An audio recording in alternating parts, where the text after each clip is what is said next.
Computer device প্রধানত চার প্রকার। প্রথম ইনপুট ডিভাইস, এবং এর পরে যেটা থাকছে তা হলো প্রসেসিং ডিভাইস। নেক্সট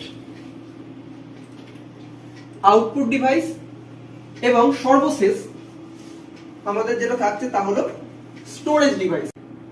তাহলে আমরা এখন জানবো ইনপুট ডিভাইস কাকে বলে। খুব সহজ একটি সংজ্ঞা ইনপুট ডিভাইসের। যে ডিভাইস দিয়ে কম্পিউটারে কিছু ইন করানো হবে সেটাই হলো ইনপুট ডিভাইস। তো সাপোজ এখানে দেখা যাক যে সামনে চলো, এখানে কিছু লেখার জায়গা আছে, আমরা লিখছি এখানে, তাই তো?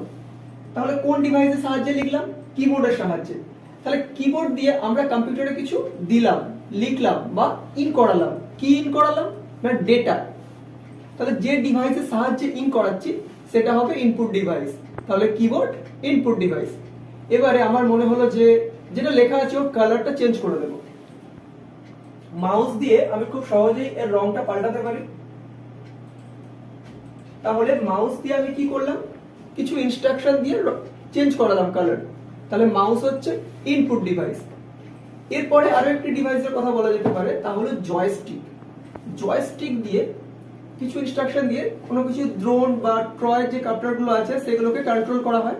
তাহলে ওখানে জয়স্টিক দিয়ে কিছু ইনস্ট্রাকশন দেওয়া হচ্ছে। তাহলে কি করাচ্ছে? জয়স্টিক ইন করছে। তাহলে জয়স্টিক হবে অবশ্যই একটা ইনপুট ডিভাইস। এবং এরপরে আমরা চলে আসবো প্রসেসিং ডিভাইস।